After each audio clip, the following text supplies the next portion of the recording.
క్రీస్తు నామంలో మీకందరికీ మా వందనములు. అనంతపురం జిల్లా యాడికి మండలం క్రైస్తవ గృహ కూడిక సంఘ కాపరి అయినటువంటి గంధం దేవదానం గారు 18 సంవత్సరాల వయసులోనే దేవుని రక్షణ పొందుకొనేసి ఆయన సాక్షిగా జీవిస్తూ ఆంధ్ర తెలంగాణ ప్రాంతాలలో విరివిగా వాడబడుతున్నటువంటి దైవజనులు ఇప్పుడు మన మధ్యకు వచ్చి వాక్యాన్ని అందించబోతున్నారు. విని ఆశీర్వాదములు పొందుకుందాము. 11వ అధ్యాయము ద్వితీయోపదేశకాండం 11వ అధ్యాయము 11 వచనము నుండి ప్రారంభం. మీరు నది దాటి స్వాధీనపరుచుకున్నట్టుకు వెళ్ళుచున్న దేశము కొండలు లోయలు గల దేశము.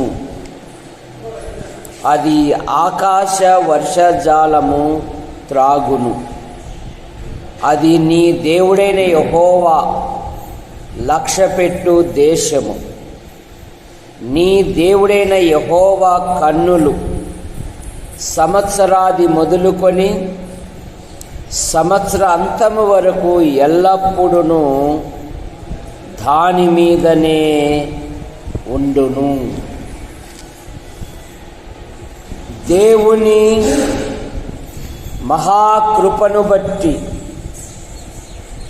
ప్రతి సంవత్సరము 12 నెలలు 52 వారములు 365 రోజులు, ప్రతి నిమిషము, ప్రతి గంట, ప్రతి దినము, ప్రతి నెల దేవుడు తన రెక్కల కింద ఉంచుకొని మన పనులలో, ప్రయత్నములలో, మన వెళ్ళు ప్రతి ప్రదేశాలలో దేవుడు తన కృపాక్షేమాలు ఉంచి సజీవుల లెక్కలు చేర్చిన ప్రభును మనం ఎంతగానో స్తుతించవలెను. ప్రపంచము ఇప్పటికీ ప్రపంచానికి దేవుడు అప్పుడప్పుడు కొన్ని కొత్త పదాలు పరిచయం చేస్తూ ఉన్నాడు. 2000 సునామీ అనే పదాన్ని పరిచయం చేశాడు. ప్రపంచమే వణికిపోయి 192 దేశాలు గజగజలాడి లక్షలాది మంది సముద్ర పాలయ్యారు. 2020కి కరోనా అనే పదాన్ని పరిచయం చేశారు. ప్రపంచ దేశాలలో లక్షలాది మంది ఈ లోకాన్ని విడిచి వెళ్ళిపోయారు. సెకండ్ వేవ్ కరోనాలో ప్రపంచ దేశాల కంటే మన భారతదేశములోనే అనేకులు తనువు చాలించారు. 7 వింతల్లో ఒక వింత అన్నట్టుగా కాల్చుటకు, పూడ్చుటకు శవాలకు స్థలము లేనందున శవాలు కీలో ఉన్నాయి. గూగుల్ సెర్చ్ చేసి కూడా ఆ శవపేటికలు ఉన్న స్థలాలు దీపావళి వలె కాలుతూ ఉన్నాయంట శవాలు. అది కూడా తప్పించుకున్నాం దేవుని మహాకృపను బట్టి. ఇప్పుడు ఒమైక్రాన్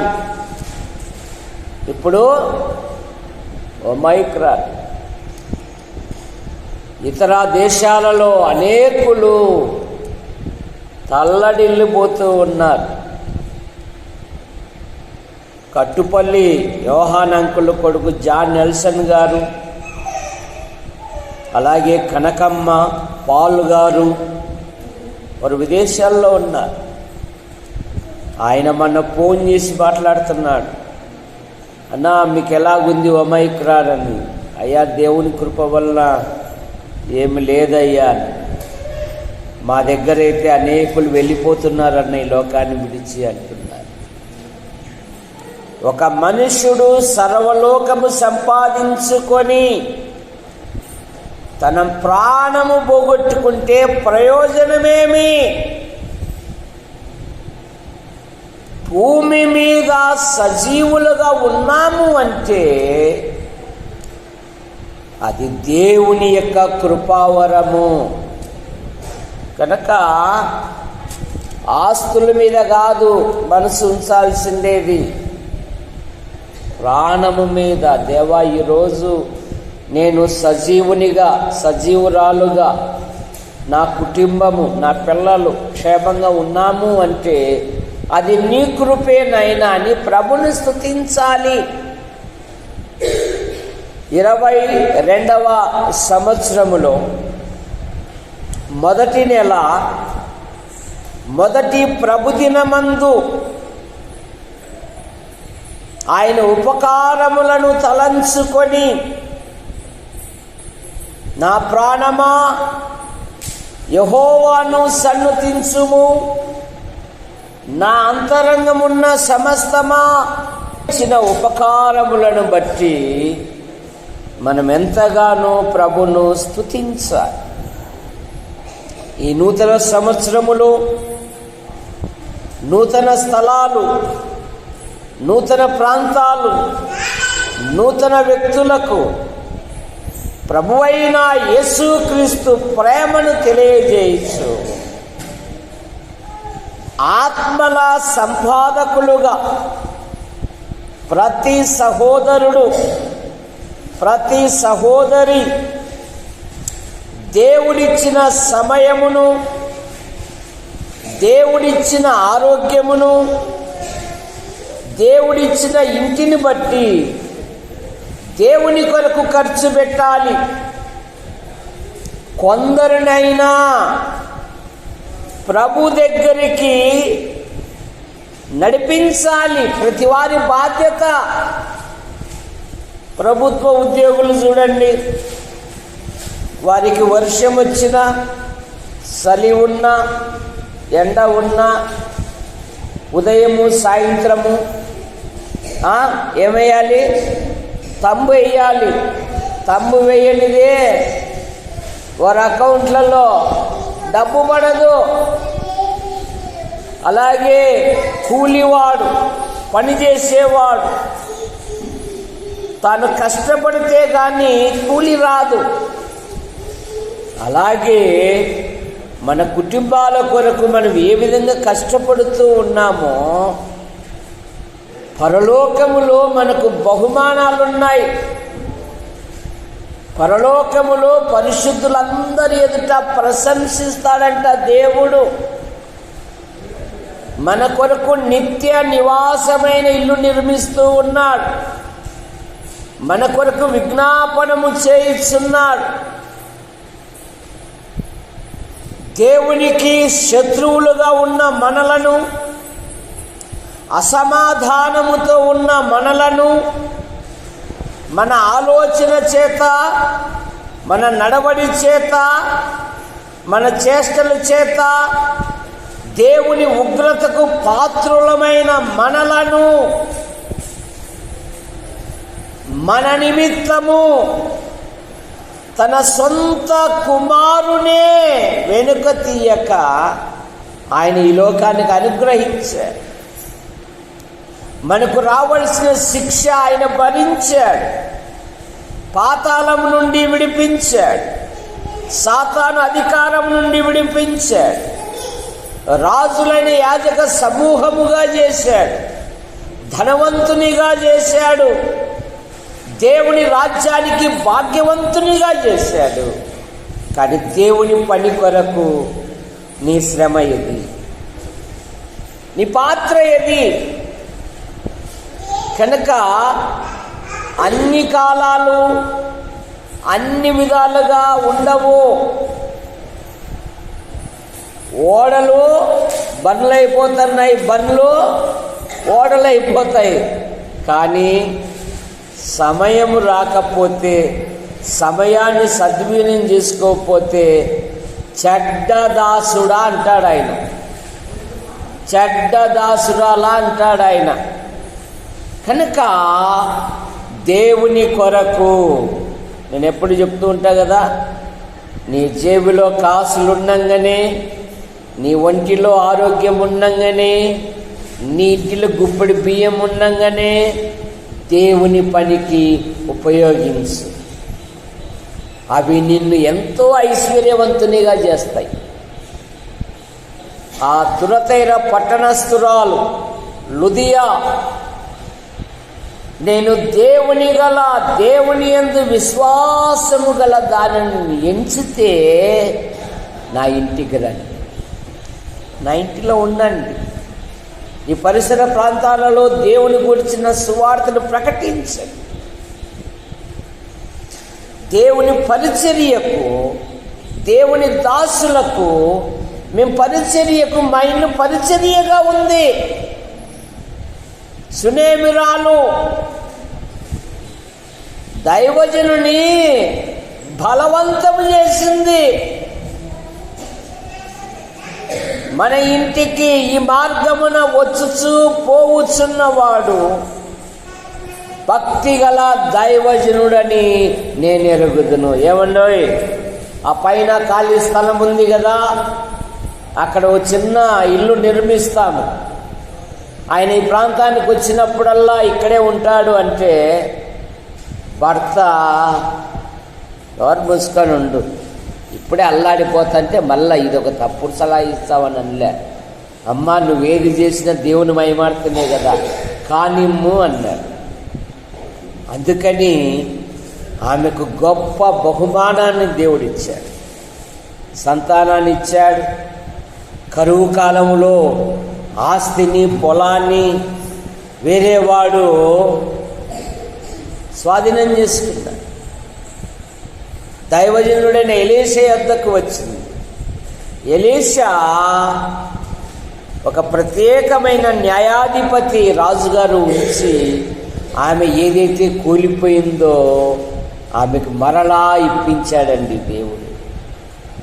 దేవుని కొరకు నువ్వు ఖర్చు పెడితే రెండింతలుగా ఆశీర్వదిస్తాడు. నీ స్వార్థం ఉపయోగిస్తే సాతానుడు ఎత్తుకొని పోతాడు. జాగ్రత్త. కనుక 22వ సంవత్సరములో నీ జేబులో కాసులు ఉండంగానే, నీ ఒంటిలో ఆరోగ్యం ఉండంగానే, నీ ఇంటిలో గుప్పడి బియ్యం ఉండంగానే విశ్వాసముతో ఖర్చు పెట్టు. సామెతల గ్రంథంలో ఒక మాట ఉంది, ఏలికతో ఉన్నతమైన వ్యక్తితో భోజనానికి కూర్చున్నప్పుడు వినయా నీ గొంతుకు కత్తి పెట్టుకోమన్నాడని. ఎందుకంటే వాడు పైకి తినుము తాగుము అంటాడే కానీ అంతరంగంలో లెక్కలు వేస్తాడంట. అది దేవునికి ఉపయోగపడదండి. ధారాళముగా ఇవ్వాలి దేవునికి, సనగక గొనగక హృదయపూర్వకంగా ఇవ్వాలంట దేవునికి. ఇస్తున్నామా? ఇస్తే దీవించబడతాం, ఇస్తే ఆశీర్వదించబడతాం, ఇస్తే మేలులు పొందుతామండి. కనుక 22వ సంవత్సరములో నీకున్న సమయాన్ని, నీకున్న ధనాన్ని, నీకున్న సమస్త సమయాలను దేవునికి ఉపయోగించు. నాకేటి లాభం అని చేస్తే నష్టమే.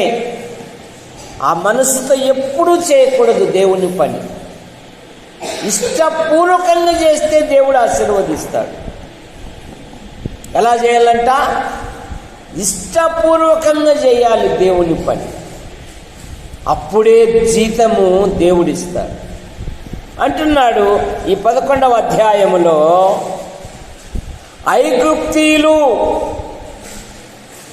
ఇశ్రాయేలీయులు ఐగుప్తు దేశములో ఉన్నారు. వారు దేవునికి మొరపెట్టారు. దేవుడు వారు మొర విన్నాడు. అద్భుతమైన విడుదల కలగజేశాడు. అద్భుతముగా వాగ్దాన దేశానికి నడిపించాడు. నడిపిస్తూ ఇప్పుడు మీరు వెళ్తున్నారే, అది ఎలాంటిది అంటే దేవుడు లక్ష్యపెట్టు దేశము.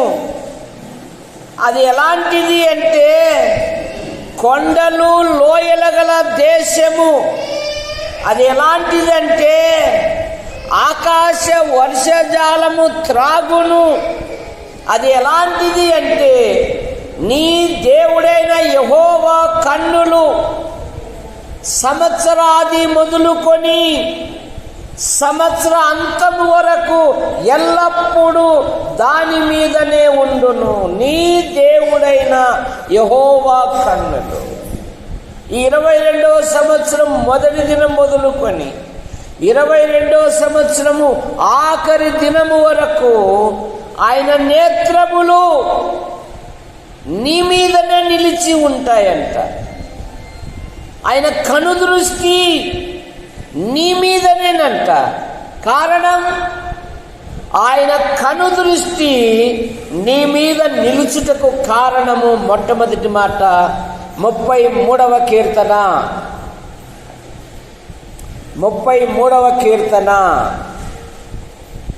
19వ వచనం. ఆ యెహోవా దృష్టి ఆయన యందు భయభక్తులు గల వారి మీదను ఆయన కృప కొరకు కనిపెట్టు వారి మీద నిలుచుచున్నది. 18వ వచనము. కరువులో 33:18 వారి ప్రాణమును మరణము నుండి తప్పించుటకును కరువులో వారిని సజీవులుగా కాపాడుటకును. కరువులో నిన్ను సజీవులుగా కాపాడుటకు ఆయన కన్ను దృష్టి నీ మీద ఉందండి. నమ్మిన పిల్లల మీద ఆయన సజీవులుగా కాపాడే దేవుడండి. కరువు కాలములో కారణమేమి? కరువులు రావడానికి కారణమేమి? ఏ దేశమైతే యెహెజ్కేలు గ్రంథం 14వ అధ్యాయము, యెహెజ్కేలు గ్రంథం 14వ అధ్యాయము 13వ వచనములో ఒక మాట మనకు దొరుకుతుంది. ఏ దేశమైతే విశ్వాసఘాతకమై నా దృష్టికి చెడుతనము చేయునో. 14వ అధ్యాయము 13వ వచనము చూడండి. నరపుత్రుడా, ఏ దేశమైతే విశ్వాసఘాతకమై నా దృష్టికి పాపము చేసినదో దానికి నేను విరోధిని. దేవునికి విరోధముగా నువ్వు ప్రవర్తిస్తే, దేవునికి విరోధముగా నువ్వు జీవిస్తే, దేవునికి విరోధముగా నీవు ఉంటే, దేవునికి విరోధముగా పాపము చేసినదో దానికి నేను విరోధినై ప్రాణాధారమగు ఆహారము లేకుండా చేసి కరువు పంపించెదను. కుటుంబములో కరువు రావడానికి కారణం, కూలి పనులు దొరకపోవడానికి కారణం. చూడండి, హగ్గయి గ్రంథములో కూలి పని బాడుగకు కూడా కూలి పని దొరకడం లేదంటండి. పని చేసే వాళ్ళకు కూడా పనులు దొరకడం లేదంట. హగ్గయి గ్రంథం 2వ అధ్యాయము. ఎందుకంటే 1వ అధ్యాయము 11వ వచనము, నేను భూమిని పర్వతములకును అనావృష్టి కలగజేసి ధాన్యము విషయములోను ద్రాక్షారసం విషయములోను తైలము విషయములోను భూమి ఫలించు సమస్త విషయములలోను మనుష్యుల విషయములలోను సమస్త పశువుల విషయములోను చేతి పనులన్నిటి విషయములోను క్షామము పుట్టింతును. చేతి పనులన్నిటిలో కూడా నేను క్షామమును పుట్టింతును. కారణమేమంటే ఈ హగ్గయి గ్రంథంలో ఉన్న వాళ్ళు ఐశ్వర్యవంతులు, గొప్ప విశ్వాసులు, కానీ వారు దేవుని పనులకు ప్రాధాన్యత ఇయ్యలేదు. కానీ వారు సమాజంలో తాము గొప్పగా కనబడడానికి ఇష్టపడుతూ ఉన్నారు. దేవుని పని అంటే వాయిదాలు వేస్తూ ఉన్నారు. దేవుని సేవ అంటే వాయిదాలు వేస్తూ ఉన్నారు. దేవునిలో ఉపయోగపడాలంటే తప్పించుకోవడానికి ఇష్టపడుతున్నారే తప్ప కష్టపడడానికి ఇష్టపడడం లేదు నేటి క్రైస్తవ్యం. ఈరోజు దేవుని మందిరములో పాటలు పాడుటకు దేవుడు నాకు అవకాశం ఇచ్చాడయ్యా. ఈరోజు దేవుని మందిరములో కసు ఊడ్చడానికి నాకు అవకాశం ఇచ్చాడయ్యా. ఈరోజు దేవుని మందిరములో బండలు శుభ్రం చేయడానికి అవకాశం ఇచ్చాడయ్యా. ఈరోజు దేవుని మందిరములో యేసు ప్రభును ప్రకటించుటకు నేను కొన్ని నిమిషాలు వాడబన్నానయ్యా అనే మనుషులు లేరు. పొద్దస్తమానము తప్పించుకొని బతకడానికి ఇష్టపడుతున్నారు తప్ప ఒక చిన్న అవకాశం వచ్చినా కూడా సద్వినియోగం చేసుకునే వాళ్ళు లేరు. గనుకనే ఏం చేశాడంటే ఆయన కరువును పంపించి బాడుగలు కూడా దొరకడం లేకుండా చేసేసాడంట. ఏమిరా అంటే హగ్గయి వచ్చి ఏమయ్యా మందిరం పని ప్రారంభిస్తామంటే ఎలాగున్నారంట చూడండి. హగ్గయి గ్రంథం 1వ అధ్యాయంలోనే మందిరము పాడై ఉండగా త్వరపడుతూ ఉన్నారంట. ఎందుకు? మేము ఉన్నతమైన స్థానములో కనబడడానికి. 5వ వచనం, అందుకు యెహోవా వాక్కు ప్రత్యక్షమై హగ్గయి ద్వారా సెలవిచ్చినదేమనగా, ఈ మందిరము పాడై ఉండగా మీరు సరంబి వేసిన ఇళ్లలో నివసించుటకు ఇది సమయమా? ఎందుకు? ప్రతిదానిలో వాయిదాలు వేసేవాళ్ళు వీళ్ళు. అందుకని ఏం చేశాడంటే ఆయన క్షామము పుట్టించేశాడండి, కరువును పుట్టించాడు. నువ్వు ఎంత ప్రయాసపడినా ఎంత కష్టపడినా నీ సంపాదన సిరిగిపోయిన సంచిలో వేసినట్టుగా ఉందంట. చూడండి, అక్కడే ఉంది చూడండి. పనివారు కష్టము చేసి జీతము సంపాదించుకొనినను సినిగిపోయినా సంచిలో వేసినట్టుగా ఉంది. అది ఇంటికి రావడం లేదు. ఆఫీసుల కాటికే వడ్డీవాడు వచ్చి లాక్కొని పోతున్నాడండి. జాగ్రత్త. నువ్వెంత కష్టపడినా నువ్వెంత శ్రమపడినా ఎన్ని జిమ్మికులు చేసి సాధించాలనుకుంటే అది వృధా ప్రయాస.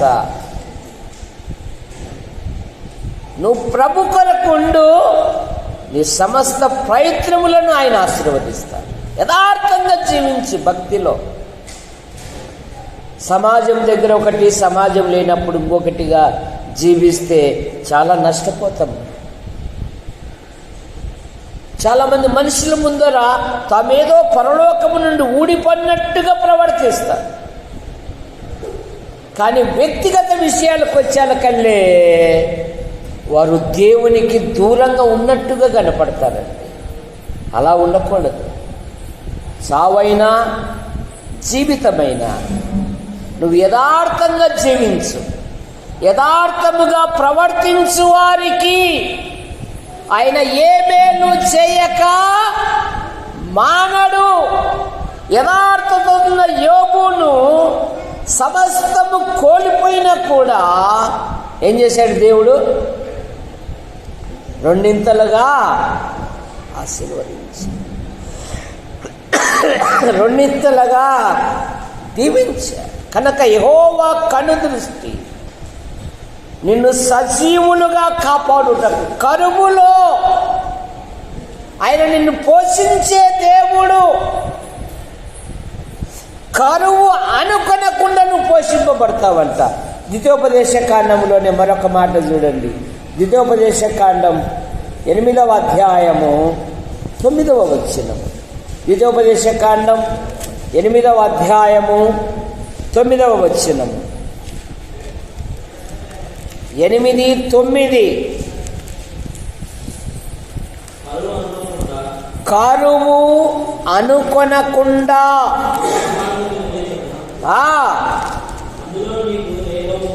అందులో నీకు ఏ లోపము ఉండదు. కరువు అనుకొనకుండా నీకు ఏదియు తక్కువ కాదంటండి. కరువు అనే పదం నీ ఇంటిలో ఉండదంట. కారణమేమి? ఆయన కనుదృష్టి కరువులో నిన్ను సజీవులుగా కాపాడుటకు ఆయన కనుదృష్టి నీ మీద ఉందంట. ఆదికాండం 45వ అధ్యాయము 11వ వచనములో చూడండి. 45వ అధ్యాయము 11వ వచనము. ఆదికాండం 45వ అధ్యాయము 11వ వచనం. ఇంకను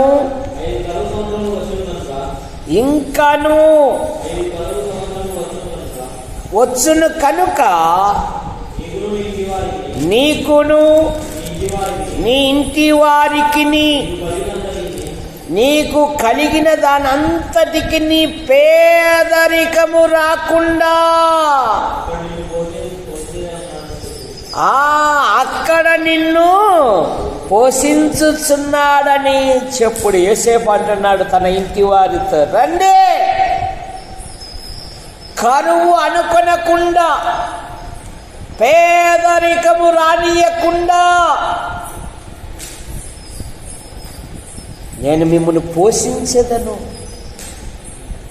ఆదికాండం 50 అధ్యాయం 20 వచనములో మీరు నాకు కీడు చేయ ఉద్దేశించిది గాని నేటి దినమున జరుగునట్లుగా, అనగా బహు ప్రజలను బ్రతికించున్నట్లుగా దేవుడు అది మేలుకే ఉద్దేశించెను అని చెప్పి నేను మిమ్మును మీ పిల్లలను పోషించదనని చెప్పి వారితో ప్రీతిగా మాట్లాడాడు. కనుక ఆయన కనుదృష్టి మొదటి మాట, నీకు కరువు రాకుండా ఆయన సజీవులుగా కాపాడే దేవుడు. ఏలియా కాలములో 3 నెలలు 3 సంవత్సరములు 6 నెలలు దేశమంతటా గొప్ప క్షామము. ఆ విధవరాలు సారేపాతి విధవరాలు ఇంట్లో ఎంతుందంట? ఎంతుంది? గుప్పెడు పిండి, బుడ్డీలో కొంచెము. అమ్మా భయపడవద్దు, అందులోనే ఒక చిన్న అప్పము నా యొద్దకు తీసుకుని భూమి మీద వర్షము కురిపించు వరకు ఆ ఇంటిలో ఏ పదం లేదంట, తక్కువ అనే పదం లేదు. మొదటి రాజుల గ్రంథం 17వ అధ్యాయము 15వ వచనం. మొదటి రాజుల గ్రంథం 17వ అధ్యాయము 15వ వచనం.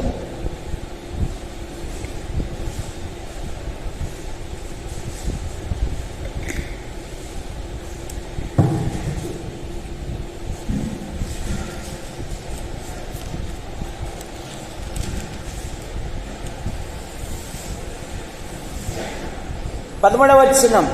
అప్పుడు ఆమె ఏలియాతో ఇట్లా, నేను భయపడవద్దు, పోయి నువ్వు చెప్పినట్లు చేయము. అయితే అందులో నాకు ఒక చిన్న అప్పము మొదట చేసి నా యొద్దకు తీసుకొని రా. మొదట నా యొద్దకు తీసుకొని, మొదట నువ్వు దేవుని సన్నిధిని తీసుకొని, మొదట నువ్వు దేవునికి నీకున్న దానిలో మొదటి భాగము, మొదటి అర్పణ నువ్వు ప్రభుకి ఇవ్వడం నేర్చుకో. దేవుడు నిన్ను ఆశీర్వదిస్తాడు. మొదటిగా నా యొద్దకు తీసుకొని రమ్ము, తర్వాత నీకును నీ బిడ్డలకును అప్పములు చేసుకొనుము. భూమి మీద యెహోవా వర్షము కురిపించు వరకు ఆ తొట్టిలో ఉన్న పిండి తక్కువ కాదు, బుడ్డిలో నూనె అయిపోదు. ఇశ్రాయేలుల దేవుడైన యెహోవా సెలవిచ్చి ఉన్నాడని. అంతటా ఆమె వెళ్ళి ఏలియా చెప్పినట్లు చేయగా అతడును, సంఖ్య మారింది చూడండి, అతడును ఆమెయు ఆమె ఇంటి వారును అనేక దినములు భోజనము చేయుచు వచ్చింది. ఏలియా ద్వారా సెలవిచ్చిన ప్రకారము తొట్టిలో ఉన్న పిండి తక్కువ కాలేదు, బుడ్డిలో ఉన్న నూనె అయిపోలేదు. మొదట ఏమని సాక్ష్యం ఇస్తా ఉంది చూడండి, ఎంత చక్కని మాటలు చూడండి.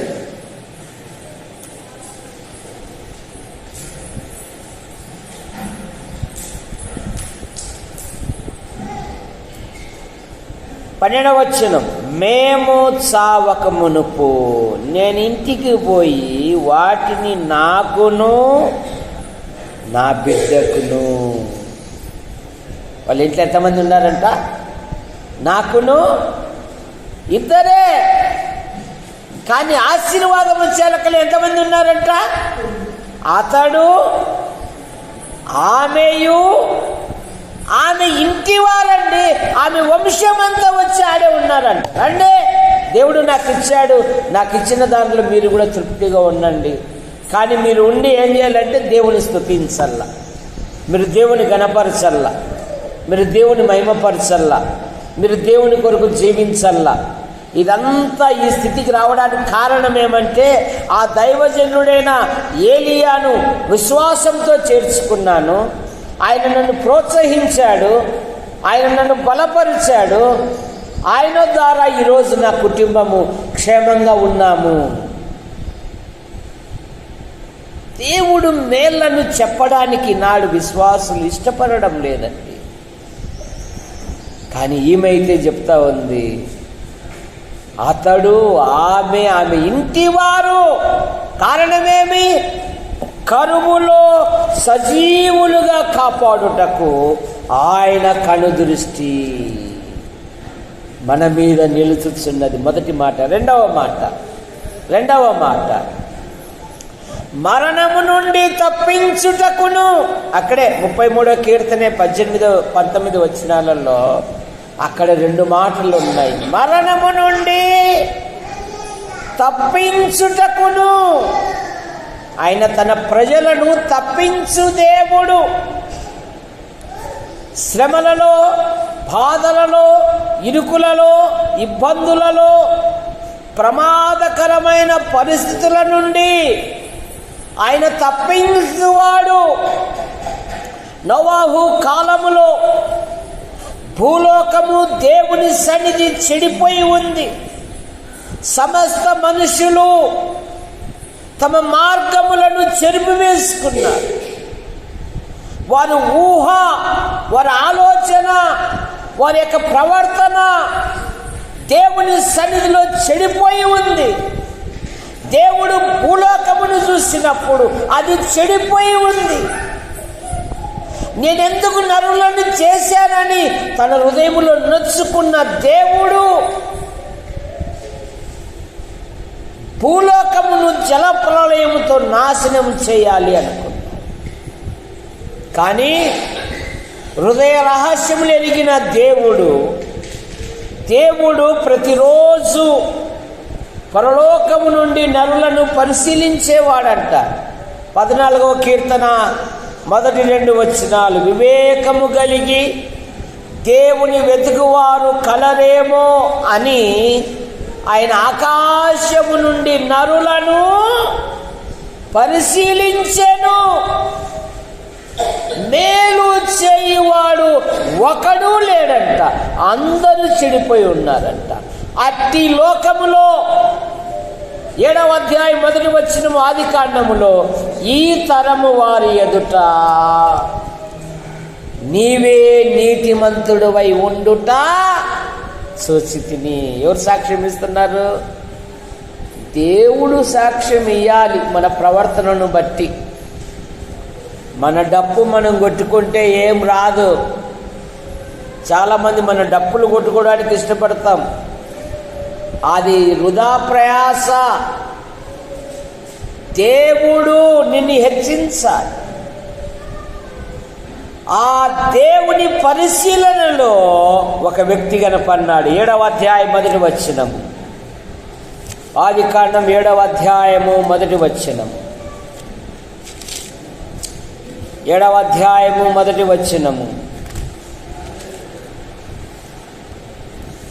యెహోవా ఈ తరము వారిలో నీవే నా ఎదుట నీతిమంతుడవై ఉండుట చూచితిని గనుక నీవును నీ ఇంటి వారును ఓడలో ప్రవేశించుడి.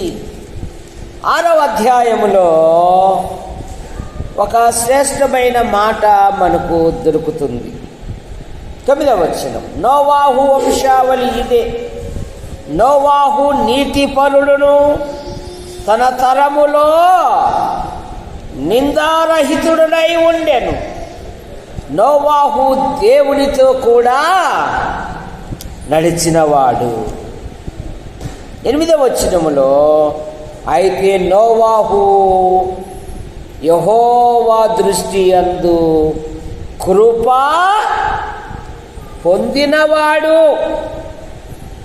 నోవాహు దేవుని కృపను పొందినవాడు. ఇట్టి నోవాహును దేవుడు వదిలిపెడతాడా? జల ప్రళయముతో నాశనం చేయాలి అనుకున్నాడు. ఆ దినాలలో వర్షము అంటే ఒక వింత. ఎందుకంటే ఏ నరుడు లేడు గనక భూమిలో నుండి ఆవిరి వచ్చి చెట్లన్నిటినీ తడిపేది గనక వాన అనే పదం తెలియదంట వాళ్ళకు. చూడండి ఆదికాండం 2వ అధ్యాయములో, ఆదికాండం 2వ అధ్యాయములో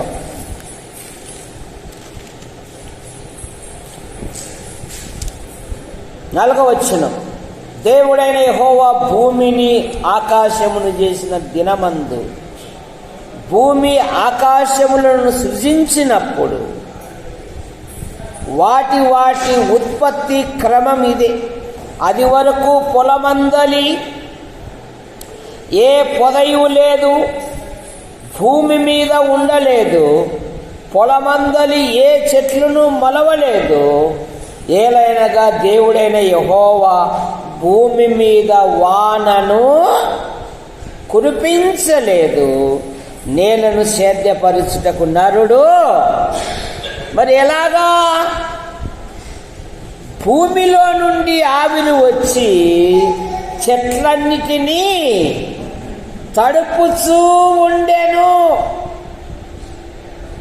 కనుక వాన అనే పదము ఆనాటి నోవాహున్న జనాలకు వాన అనే పదం తెలియదండి. ఇప్పుడు యేసుక్రీస్తు రెండవ రాకడా అంటే ఏమంటుంది లోకము? మీరే పోండి, మీరు నరకంలో కాకే ఉంటామని. అయినా నువ్వు చూసి వచ్చినావా? పరలోకముందు నువ్వు చూసి వచ్చినావా? ప్రపంచంలో ఎత్తైన పర్వతము ఎక్కడుందమ్మా శ్వేత? ఎవరెస్ట్ పర్వతము మన భారతదేశంలోనే ఉంది. మనం చదువుకున్నప్పుడు చూసినామా విన్నాము, ఇంతవరకు చూడలేదని. చూడనంత మాత్రాన ఎవరెస్ట్ పర్వతం లేదంటే అవుతుందా? ప్రపంచమే సాక్ష్యం ఇస్తా ఉంది. మీరు పోండి పరలోకాన్ని, మేము కాల్తే మానలే లోకంలో. దేవుని రాకడంటే తెలియడం లేదు సమాజానికి. జాగ్రత్త. ఇట్టి నీతిపరుడు, దేవుని యందు భయభక్తులు కలిగిన వాడు, దేవునితో నడిచిన వాడు, దేవునికి తనకు ఆజ్ఞాపించినంత చేసిన నోవాహును జల ప్రళయము నుండి ఏం చేశాడు చూడండి. 7వ అధ్యాయము, ఆదికాండం 7వ అధ్యాయము 7వ వచనం. అప్పుడు నోవాహును అతనితో కూడా అతని కుమారులను, అతని భార్యయు, అతని కోడన్లను ఆ జల ప్రళయముల నుండి తప్పించుకొనుటకై ఆ ఓడలో ప్రవేశించిరి. తన పిల్లలను ఆయన తప్పించువాడండి. ఆయన తప్పించుటకు కాపాడు దేవుడు. మరణము నుండి తప్పించుటకు ఆయన తప్పించువాడు. 36వ కీర్తన 16వ వచనం. 36వ కీర్తన 16వ వచనం.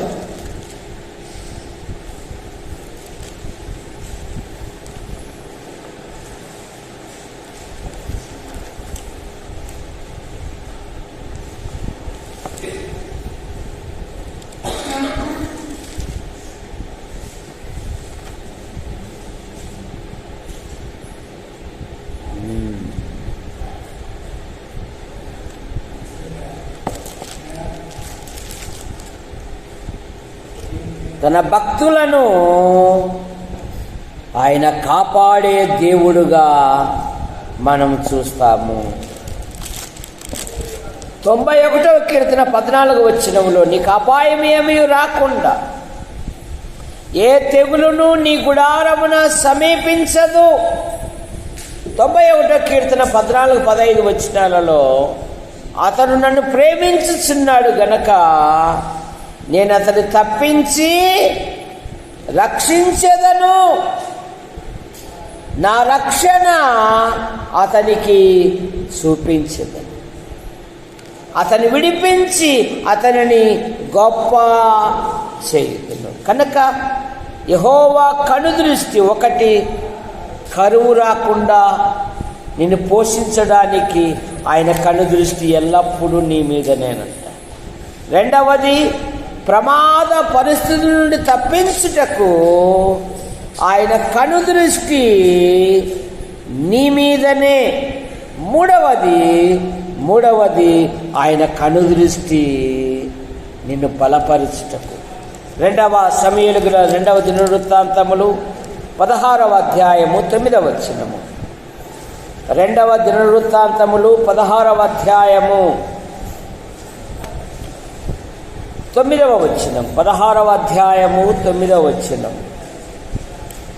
తన ఎడల యథార్థవంతులను బలపరుచుటకై దేవుని కనుదృష్టి లోకమంతటా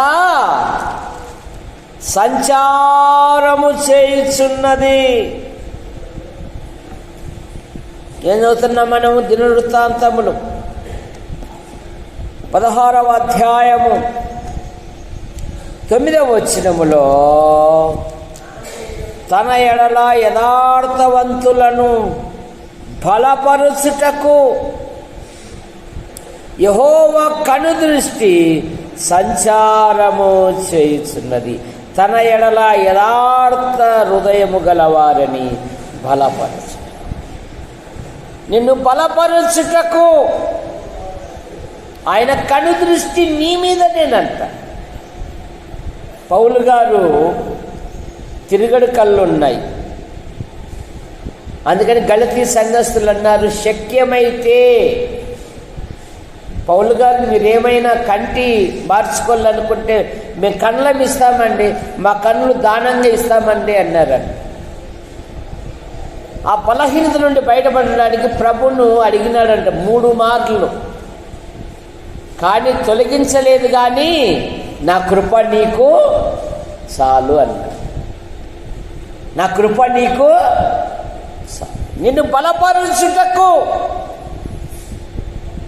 ఆయన కనుదృష్టి నీ మీదనే.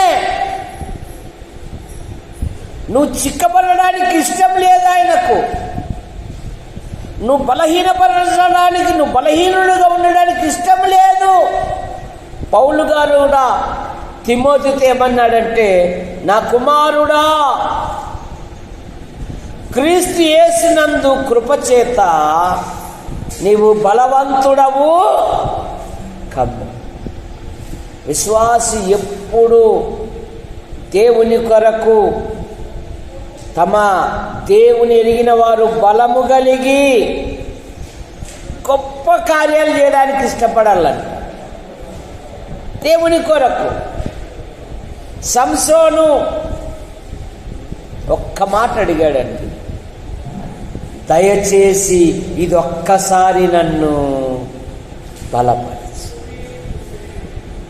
ఆయన తన ప్రజలను బలపరిచేవాడండి. నిన్ను బలపరచి ఆయన పనికి పంపించేవాడు. సొమ్మసిల్లు వారిని ఆయన బలపరుచువాడు. సొమ్మసిల్లు వానికి ఆయన బలమిచ్చు దేవుడు. కనుక నీ ఆధ్యాత్మిక జీవితంలో నువ్వు కృంగదల ఉండవలసిన పనిలే. ఆయన బలపరుచు దేవుడు. మొదటి దినవృత్తాంతములు, 2వ దినవృత్తాంతములు 27వ అధ్యాయము 6వ వచనం, ఇలాగున యోతాము తన దేవుడైన యెహోవా దృష్టికి యథార్థముగా ప్రవర్తించి బలపరచబడి. యథార్థంగా ఉంటే తన ప్రజలను ఆయన బలపరుచుది. అడగాలి, దేవా నా కుటుంబంలో సమస్యలు ఎక్కువ అవుతున్నాయి, వాటన్నిటి నుండి విడుదల కలగజేయి. దేవా నీకు అసాధ్యమైనది ఏది లేదు కదయ్యా, నీ కృపను అనుగ్రహించయ్యా, సహాయం దయచేయి స్వామి. ప్రార్థించే అలవాటే లేదు. ఏమ్మా నువ్వు విశ్వాసమేనా? విశ్వాసినేనండి. నువ్వు రక్షింపబడ్డావా? రక్షింపబడ్డానండి. నువ్వు ప్రభువులలో పాలు పొందుతావా? పొందుతున్నానండి అని అంటున్నావే తప్ప ఆయన గ్రంథాన్ని ఒకరోజు చదివినది లేదు. మోకాళ్ళ నుండి ఒకరోజు కూడా ప్రార్థన చేసిన బాపతే లేదు. ఎట్లయిపోతా విశ్వాసి? జ్ఞానవంతురాలు తన ఇంటిని కట్టుకుంటుందంట. ఎట్లాగా? ప్రార్థన ద్వారా. ఎట్లాగా? వాక్యము ద్వారా. అంతేగాని ఇటుక పిల్లలు ఇటుక పెట్టి కట్టేది కాదు, అవి పడిపోతాయి. నీ ఆలోచనలు కాదు ముఖ్యం, నువ్వు మోకాళ్ళుని నీ కుటుంబాన్ని కట్టుకోవాలి. అయ్యా నా భవిష్యత్తు పట్ల, నా కుటుంబం పట్ల, అయ్యా నా జీవితంలో నేను వివాహంగాని యవనస్తురాలను నా హృదయాన్ని అర్థం చేసుకునే ఒక చక్కని వరుణ్ణి, ఒక చక్కని వధువును నాకు దయచేయి. ప్రార్థిస్తే దేవుడు నీ హృదయ కోరిక నెరవేరుస్తాడు. వస్తానులే వాడే అంటే ముప్పు తిప్పులు పెట్టేటోడు వస్తాడు. సరే, వస్తాదులే అనుకుంటే సమాధానం లేకుండే దాన్ని తెప్పిస్తాడు దేవుడు. ఎవరికి సమాధానం ఉండదు. భార్యకు కానీ, భర్తకు కానీ, తల్లిదండ్రులకు కానీ, అత్తమామలకు కానీ అసలు సంతోషమే ఉండదు. ఎందుకంటే నువ్వు ప్రార్థించుకోకుండా తెచ్చుకుంటావు. ప్రార్థన అనేది నీ కుటుంబంలో ఎప్పుడైతే ఉంటుందో సమస్యలు ఉండవు. ప్రార్థనే లేదు. రక్షింపబడినాను అంటున్నావు, మారు మనసు పొందినా అంటున్నావు, ప్రభువులలో పాలు పొందుతున్నా అంటున్నావు, కానీ క్రియ ఏది? ప్రవర్తన ఏది? ఆ బోధకుడు ఏం నేర్పినాడు? నువ్వు వెళ్ళే సంఘంలో నీ బోధకుడు ఏం నేర్పినాడు? నేనండి గంధం దేవదానం గారి గంధం దేవదానం మందిరానికి వెళ్తావా? అబ్బా ఎంత ధన్యునివి, ధన్యురాలువయ్యా. ఆయన అంటే ఇప్పటికీ మేము భయపడతామయ్యా. ఆయన ఎప్పుడో ఒకసారి ఒక ప్రసంగం చెప్పిపోయినాడు, కానీ అది మాకెంతో మేలు చేసింది అని ఆడంటే ఆయన పక్కదంతా బాగు తెలుసులేపో అని అనేటట్లో తేలిక చేసేవాళ్ళు ఎక్కువైపోయినారండి. కానీ నష్టపోతాం. దేవుని సన్నిధిలో నుండి ఎదిగితే నీ జీవితంలో దేవుడు గొప్ప కార్యాలు జరిగిస్తాడు. ఆయన కొరకు నిలబడాలంతే. శ్రమైనా, బాధైనా, ఇరుకైనా, ఇబ్బందులైనా, ప్రాణము పోయినా ఆయనకు నమ్మకంగా ఉంటే చాలు. నీ దగ్గరికి అన్ని పరిగెత్తుకొని వస్తాయి. కృపాక్షేమములే నా వెంట వచ్చును. బట్టల కొరకు, బంగారు కొరకు పరిగెత్తాడు గేహాజీ. లేని రోగం తెచ్చి పెట్టుకున్నాడు. కుటుంబం అంతా నష్టమైపోయింది, శాపగ్రస్తమైపోయింది. ఆకాను దాచిపెట్టుకున్నాడు, రాళ్లతో కొట్టబడ్డాడండి. ఏం లాభం? శాంతి సమాధానం లేకుండా ఎంతుంటే ఏం లాభం అండి? గౌరవించే విధానం లేకపోతే, ప్రేమించే విధానం లేకపోతే, తగ్గించుకొని విధానం లేకపోతే, నీ సొమ్ము ఉంటే ఎంత, ఉండకపోతే ఎంత. దయ సంపాదించుకో. దేవుని దయ అదొక్కటి ఉంటే చాలు. అందులోనే అన్నీ ఉన్నాయి. క్రీస్తు ఐశ్వర్యం ఉంది నీకు. కనుక యథార్థముగా ప్రవర్తించి అతడు బలపరచబడెను.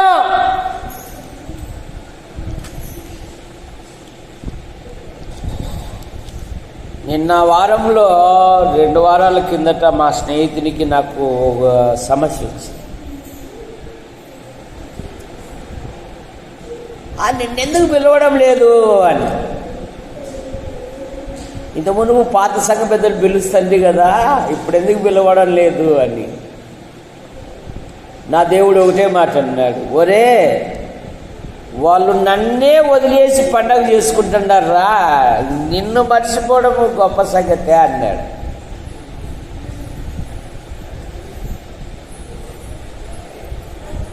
నేను చెప్పేది యథార్థమైన వాక్యం అయితే నా కథ ఏదో వాళ్ళకే తెలుస్తుందని నేను అట్లాగే ఉండా. చూసారా, నిన్న పండగ రోజు గిడ్డేసు ఈడే కూర్చొని ఎంట పెట్టుకొని తీసుకొని పోయినా. దేవానికి స్తోత్రం. నా గొప్పతనమేమో అప్పుడు బయటపడింది. ప్రాకులాడాల్సిన పని లేదు. నువ్వు నీ కొరకు ఉంటే చాలు. నిన్ను వాడుకోవాలనుకుంటే ఎంత సమస్యలున్నా నిన్ను వాడుకుంటాడు దేవుడు. వాడబడాలనే తపన నీకుండల్లా, అరిగిపోవాలనే తపన నీకుండల్లా. అది చిన్నదైనా కూడా. మా ఫ్రెండ్తో అన్నారే, నా గొప్పతనం ఏదో నీకే నిదానంగా తెలుస్తుందిలే అన్నా. నిన్న ఫోన్ చేసి అయ్యా థ్యాంక్స్ అయ్యా, చక్కని ప్రసంగం చెప్పినావు అంటున్నాడు. అది నా గొప్పతనం అంటే అని చెప్పేసి. నీ గొప్పతనము లోక సంబంధం మీద కాదు, ప్రభులో చూపించు, ప్రభే హెచ్చిస్తాడు. కనుక నిన్ను బలపరచుటకు ఆయన కనుదృష్టి నీ మీద నిలుచుచున్నది. నిన్ను బలపరిచే దేవుడు. ఎజ్రా గ్రంథం 6వ అధ్యాయము 22వ వచనం. ఎజ్రా గ్రంథం 6వ అధ్యాయము 22వ వచనం.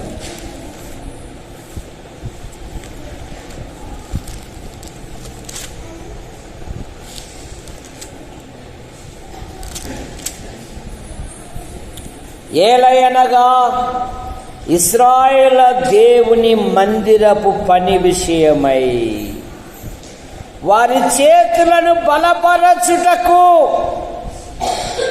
యెహోవా అష్షూరు రాజు హృదయమును వారి వైపు త్రిప్పి వారిని సంతోషపరచెను. దేవుని పని నువ్వు ప్రారంభిస్తే శత్రువు మనసును కూడా ఆయన త్రిప్పివేసే దేవుడు అంట. శత్రువు మనసును కూడా ఆయన త్రిప్పివేసి తన ప్రజల యొక్క కార్యమును ఆయన నెరవేర్చే దేవుడు.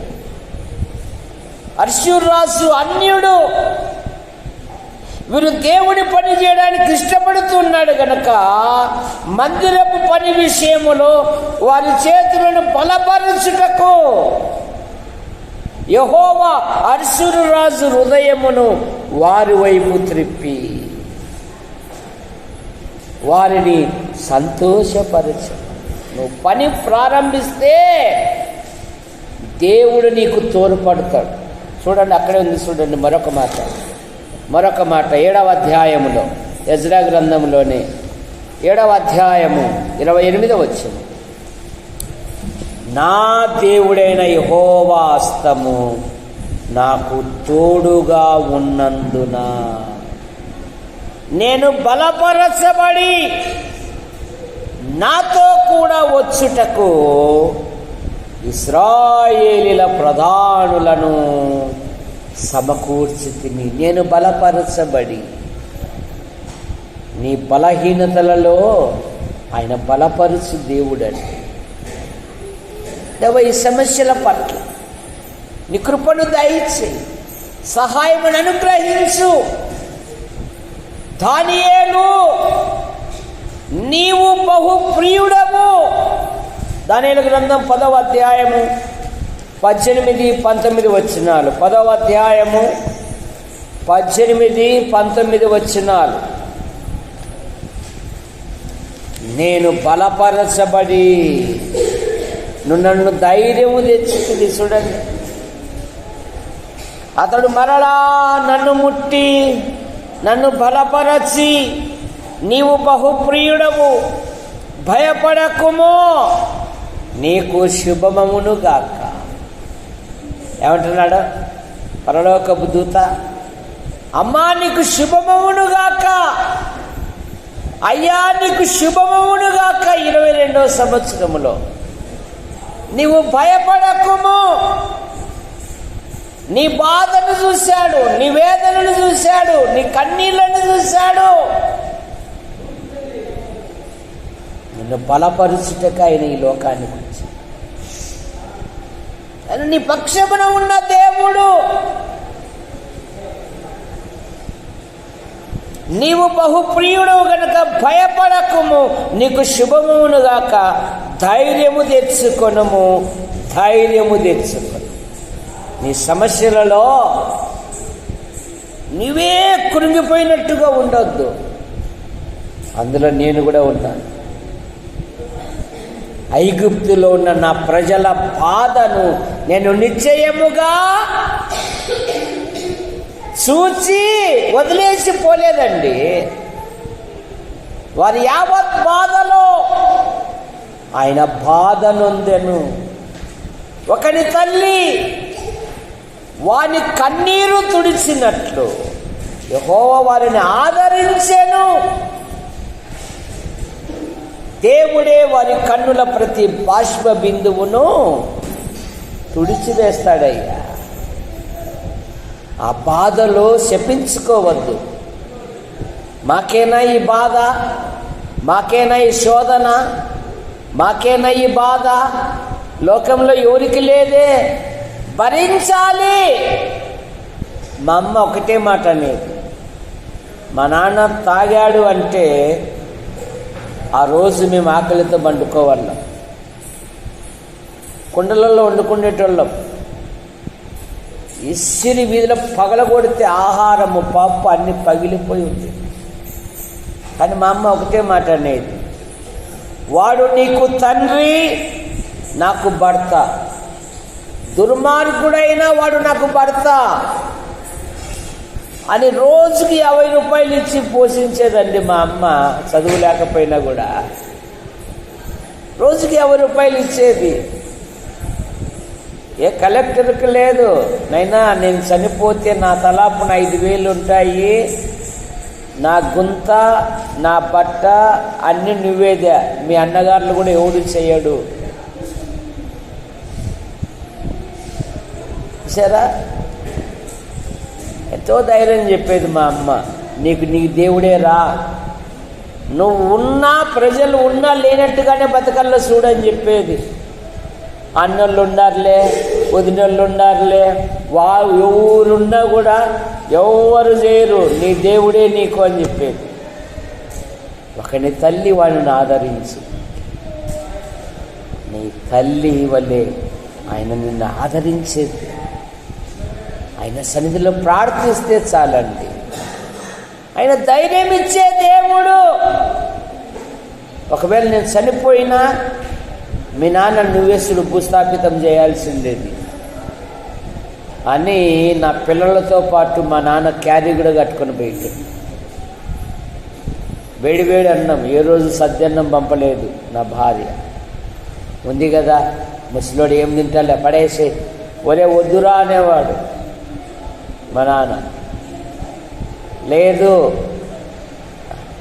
నేనే చేసేసి, తాగుడు పోతైనా ఒక మాట అనేవాడు, ఈ ఇల్లు వాందేనయ్యా, వాడు పొమ్మన్నా కూడా నేను బయట పోవాల్సిందేదే అనేవాడు. నాది కాదు ఈ ఇల్లు వాంది అనేవాడు నన్ను మా బోధకుడు. భరిస్తే దీవించబడతాం, నువ్వు భరించబడాలి. ఏమంటున్నాడు చూడండి, అతడు నాతో ఇట్లనగా నేను ధైర్యము తెచ్చుకొని నీవు నన్ను ధైర్యపరచుతివి.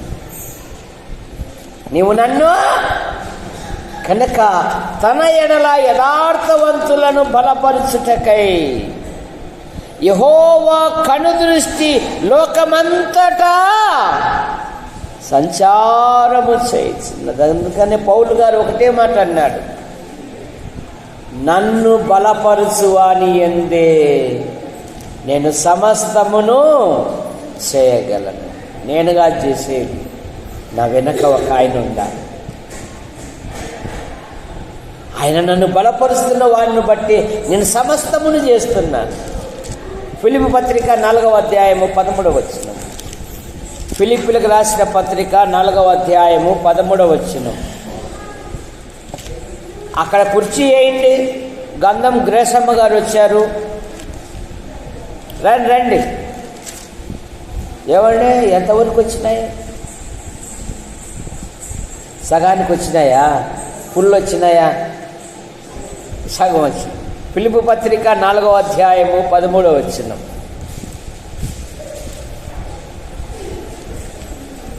నాలుగు 13.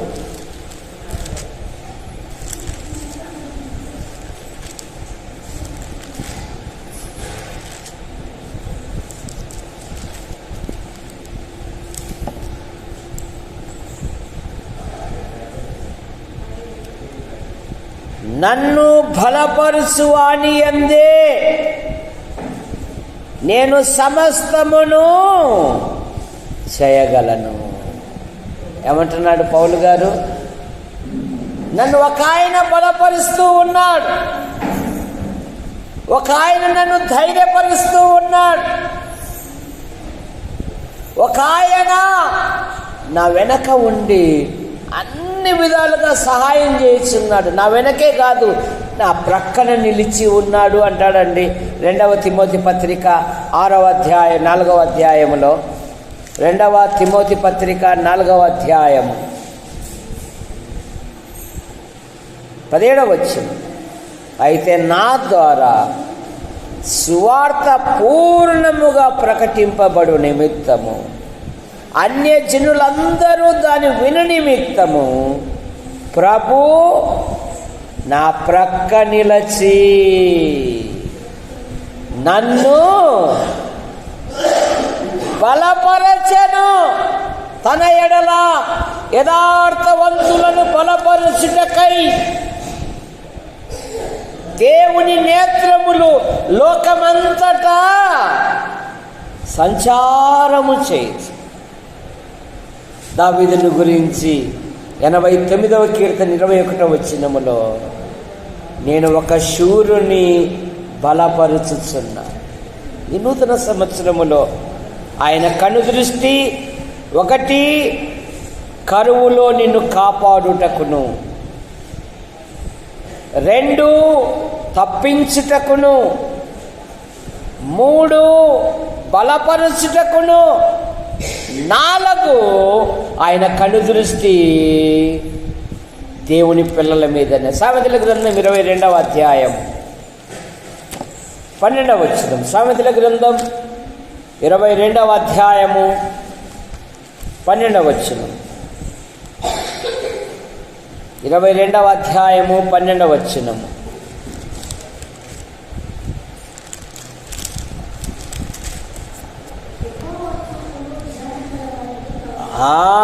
యెహోవా కన్నులు జ్ఞానము గలవానిని కాపాడును. యెహోవా చూపులు జ్ఞానము గలవానిని కాపాడు. ఆయన కనుదృష్టి జ్ఞానము గల బిడ్డల మీద కనుదృష్టి ఉంటుందంట, ఆయన కాపాడడానికి. యాకోబుతో ఏమన్నాడు? ఆదికాండం 28వ అధ్యాయము 15వ వచనములో, ఇదిగో నేను నీకు తోడై ఉండి నీవు వెళ్ళు ప్రతి ప్రదేశమందు నిన్ను కాపాడుచు ఈ దేశమునకు నిన్ను మరలా రప్పింతును, నేను నీతో చెప్పినది నెరవేరు వరకు నిన్ను విడువను. నువ్వు వెళ్ళు ప్రతి స్థలమందు. ఆయన కాపాడు దేవుడు, నిన్ను కాపాడు దేవుడు. కునకడు. దావీదు ఎక్కడికి వెళ్ళినను యెహోవా అతనిని కాపాడుచూ ఉండెను. కనుక ఆయన చూపులు తన భక్తుల మీదనే, జ్ఞానము గల వాని మీద యెహోవా చూపులు నిలిచి ఉంటాయి. ఆయన కాపాడే దేవుడు. ఆయన కనుదృష్టి నిన్ను కాపాడుటకు, ఆయన కనుదృష్టి నిన్ను రక్షించుటకు, ఆయన కనుదృష్టి హాని కలగకుండా నిన్ను కాపాడడానికి నీ మీదనే ఉంటుందంట ఆయన కనుదృష్టి. అపోస్తుల కార్యాలు 26వ అధ్యాయము 28వ వచనం. 26వ అధ్యాయము 28వ వచనం. అపోస్తుల కార్యములు.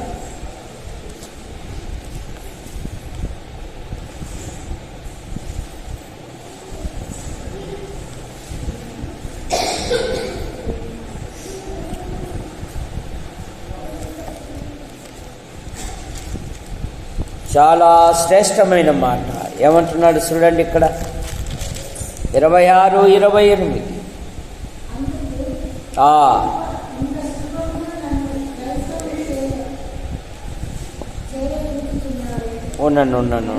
ఉండండి, అది కాదు. నేను ఇదిగో నీకు హాని చేయకుండా నిన్ను కాపాడేదను అంటున్నాడండి. నీకు ప్రమాదము రాకుండా,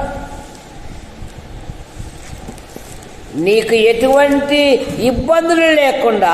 18వ వచనం చివరి భాగములో 18వ వచనం, నేను ఈ ప్రజల వలనను అన్యజనుల వలనను హాని కలగకుండా నిన్ను కాపాడేదను. తన ప్రజలకు హాని కలగకుండా, నేను ఈ ప్రజల వలనను అన్యజనుల వలనను హాని కలగకుండా నిన్ను కాపాడు. 22వ సంవత్సరంలో నీకు హాని తగలకుండా, ప్రమాదము కలగకుండా నిన్ను కాపాడే దేవుడు కనుక ఈరోజు సజీవులుగా ఉన్నాము అంటే ఆయన కృప. ఐదవ మాట ఆయన కనుదృష్టి నీ మీద ఎందుకుందంటే నీకు ఆలోచన చెప్పడానికంట. ఏం చెప్పడానికంట? ఆలోచన. 32వ కీర్తన 8వ వచనములో నీ మీద దృష్టి ఉంచి నీకు ఆలోచన చెప్పేది, నీవు నడవవలసిన త్రోవను నీకు బోధించెదను. ఆయన ఆలోచనకర్త. ఎలాగ బ్రతకాలి, ఎలాగ జీవించాలి, ఏ విధంగా ప్రవర్తించాలి, అధికారుల అనధికారుల మధ్య, నీ వృత్తిలో, నీ పనిలో, నీ ప్రయత్నములో, నీ ఇంటి కట్టుకొనుటలో, నీ డ్యూటీలో ఆయన సలహాదారుడుగా ఆలోచన ఇచ్చే దేవుడండి. కానీ ఆలోచన లేక జీవిస్తున్నాం మనం.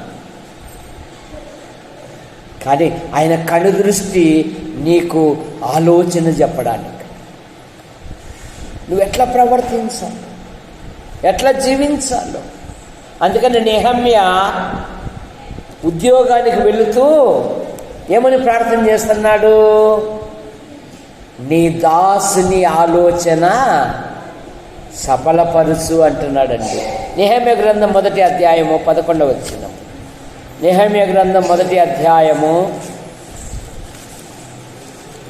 11వ వచనం. 1వ అధ్యాయము 11వ వచనం.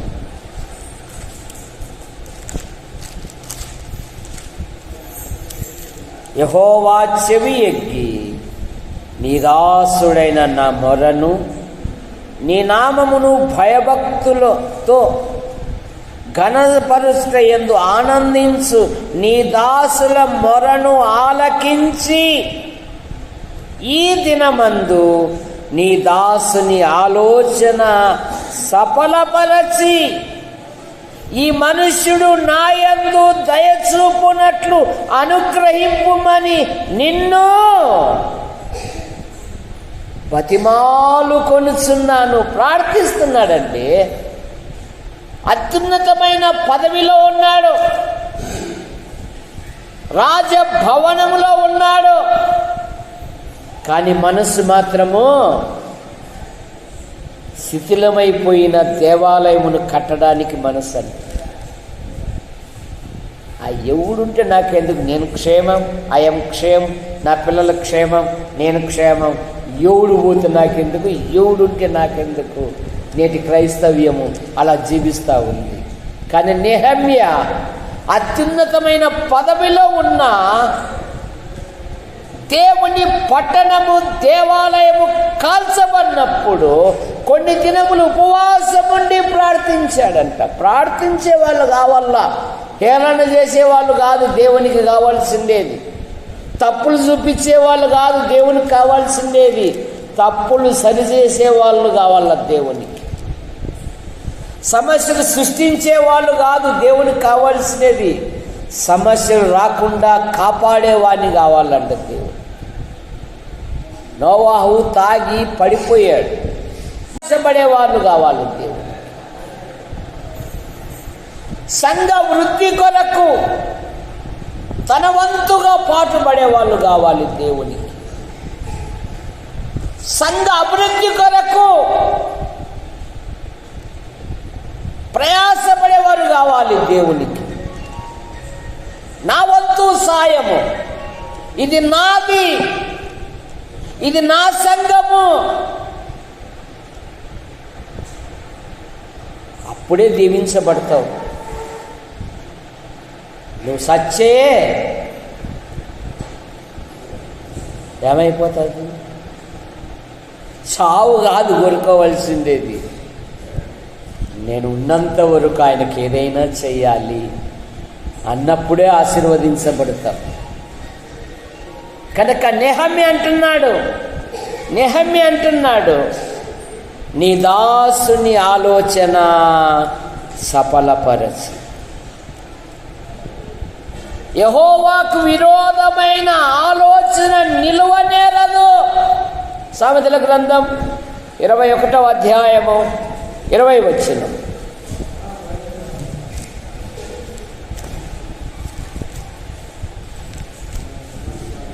సామెతల గ్రంథం 21వ అధ్యాయము 20వ వచనం. ఎంతవరకైందయ్యా బయట పాల్? ఇట్లా ఎంతవరకైనా వంటలు?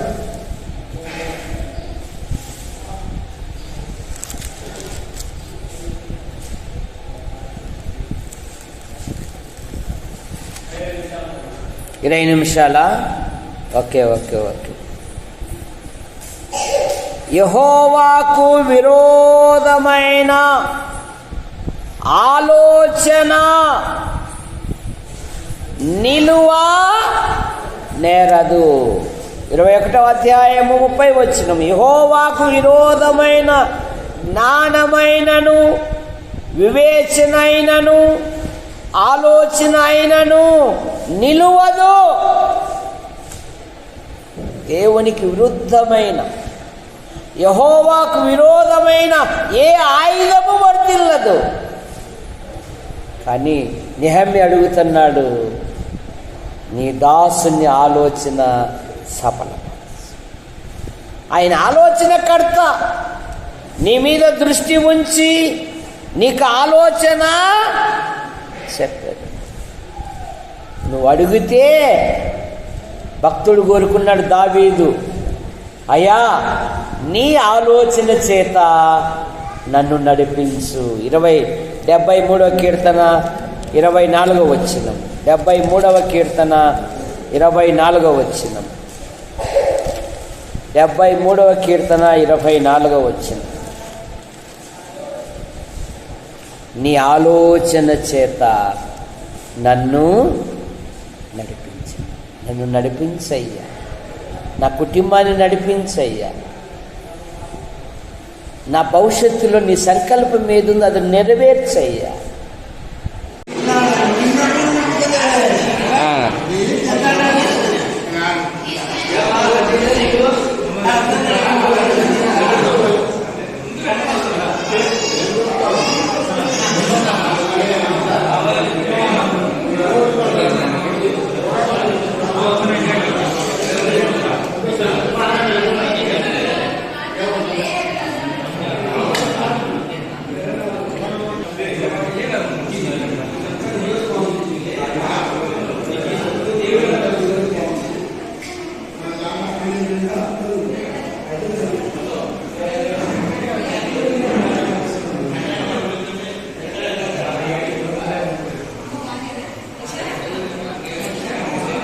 Hello, okay.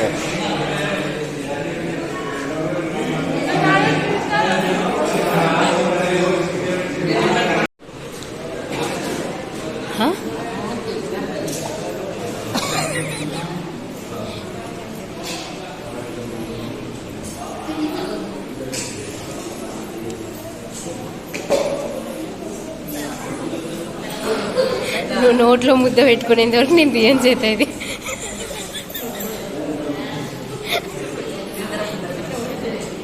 తినండి పిన్ని వస్తాం మళ్ళా తీసేసినాలే ఇంకా తిను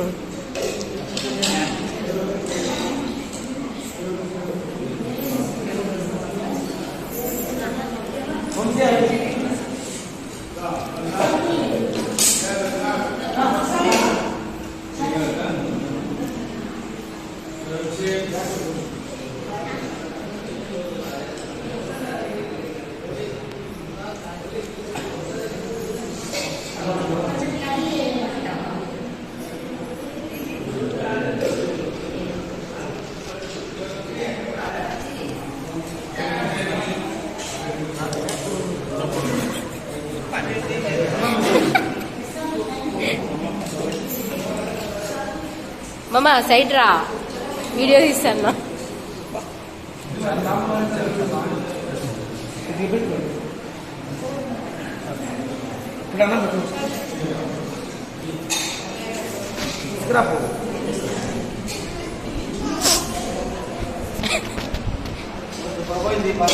అది పడాలనే వచ్చినా నేను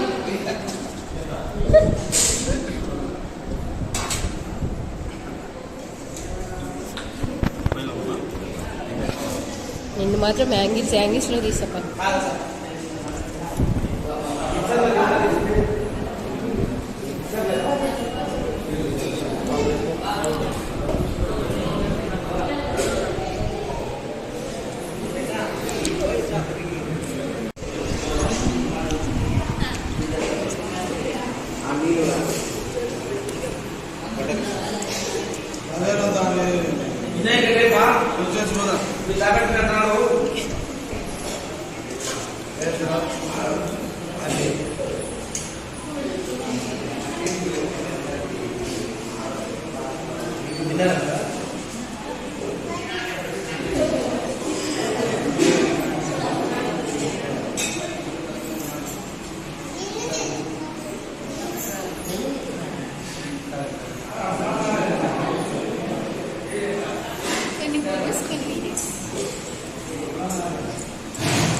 ఏందన్నీ అవి తెచ్చినారు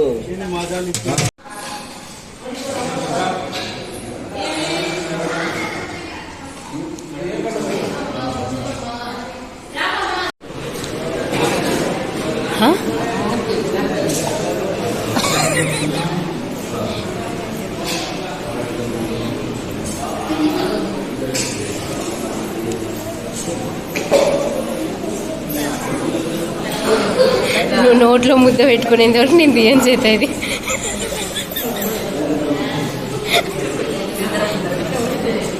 తినండి పిన్ని వస్తాం మళ్ళా తీసేసినాలే ఇంకా తిను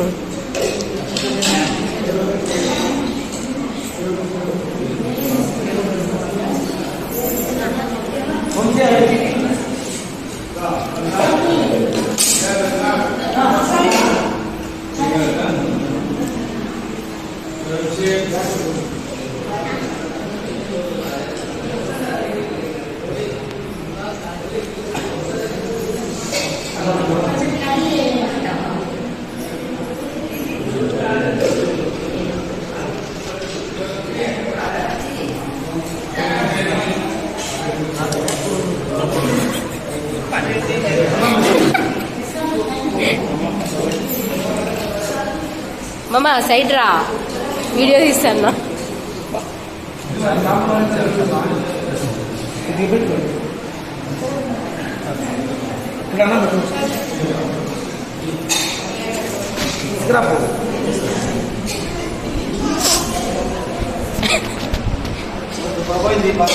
అది పడాలనే వచ్చినా నేను.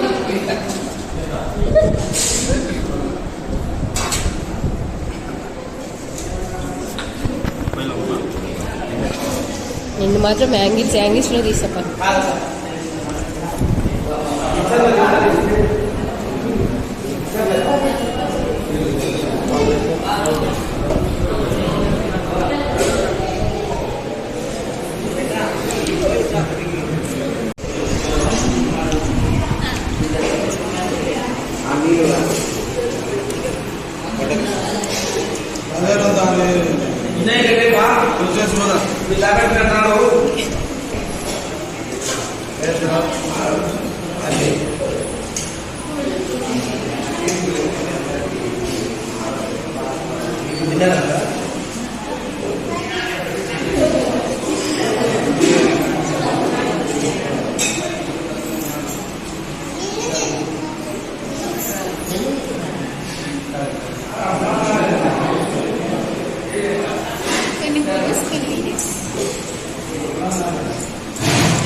ఏందన్నీ అవి తెచ్చినారు?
Hello okay okay okay okay.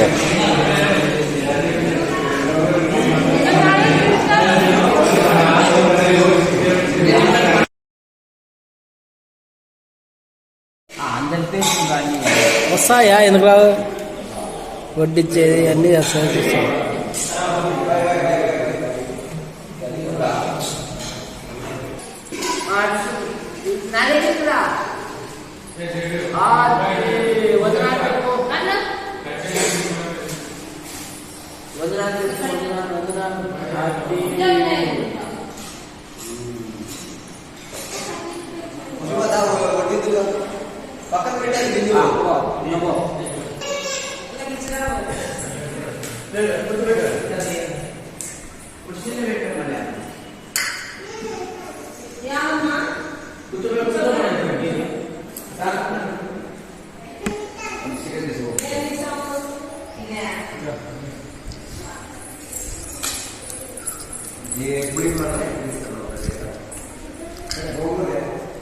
ఇప్పుడు కొట్టి బావా